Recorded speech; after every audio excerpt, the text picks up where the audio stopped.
Beda keterangan kasus mahasiswa UI tewas ditabrak, siapa lebih logis? CNN Indonesia Sabtu, tanggal 28 Januari tahun 2023 pukul 14 waktu Indonesia Barat. Ibunda mahasiswa UI korban tabrakan purnawirawan polisi menuntut keadilan. CNN Indonesia, Poppy Fadilah. Jakarta, CNN Indonesia. Penjelasan tentang kasus tabrakan dengan korban tewas mahasiswa Universitas Indonesia, UI, berujung tersangka beda 180 derajat antara versi kepolisian dengan keluarga korban. Sejak awal, polisi terus berdalih bahwa ada kelalaian pada pihak Has yang jatuh dari sepeda motor karena berhenti mendadak. Di saat yang sama, aparat berdalih si penabrak yang merupakan purnawirawan Polri, AKBP Eko Setio Budi Wahono, ESBW, tak bisa menghindari tabrakan. Sejumlah pihak pun mengkritik logika diduga sesat dari aparat baju coklat ini.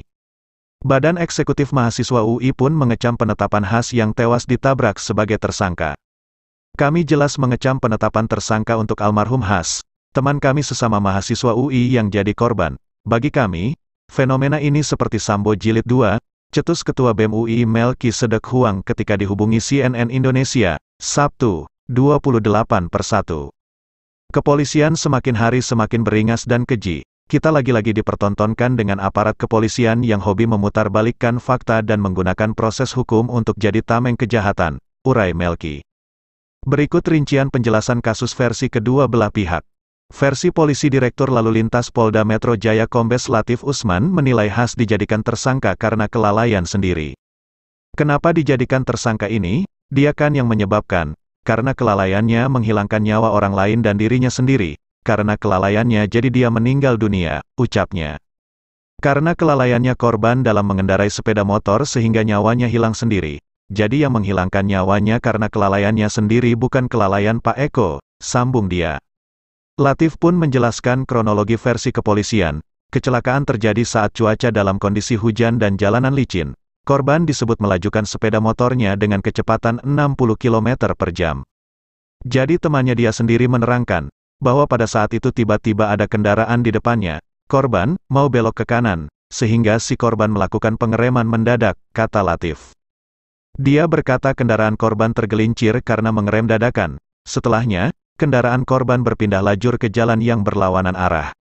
Pada saat yang sama, kata polisi, Eko tengah mengendarai mobilnya di lajur tersebut dengan kecepatan 30 km per jam. Eko diklaim tak bisa menghindar sehingga motor korban menabrak kendaraan si purnawirawan itu. Nah, Pak Eko dalam waktu ini sudah tidak bisa menghindari karena sudah dekat, jadi memang bukan terbentur dengan kendaraan Pajero, tapi jatuh ke kanan diterima oleh Pajero, sehingga terjadilah kecelakaan, dalih Latif.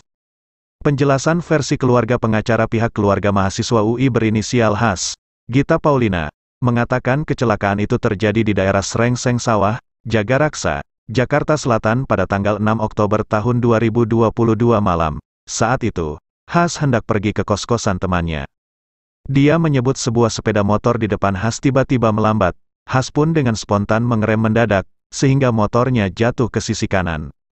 Tidak lama setelah terjatuh, dari arah berlawanan, sebuah mobil SUV yang dikemudikan oleh seorang pensiunan aparat penegak hukum, terduga pelaku, pun melintas, dan melindas Hasya. Ujar Gita dalam keterangannya, Jumat, 27/1. Gita menyebut terduga pelaku enggan membawa Has ke rumah sakit untuk mendapatkan pertolongan. Nyawa Has tidak tertolong, setelah akhirnya dibawa ke rumah sakit.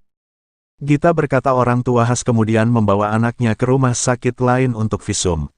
Biaya yang dikeluarkan untuk visum hampir 3 juta rupiah. Namun, pihak rumah sakit tidak mau memberi kwitansi atas pembayaran tersebut. Hasil visumnya pun tidak diberikan kepada keluarga hingga saat ini. Padahal, visum itu dilaksanakan atas permintaan keluarga. Terima kasih teman-teman sudah menonton video ini. Dan buat kamu yang udah like video ini, komen di bawah video ini, subscribe channelku, dan share video ini. Aku ucapkan terima kasih banyak.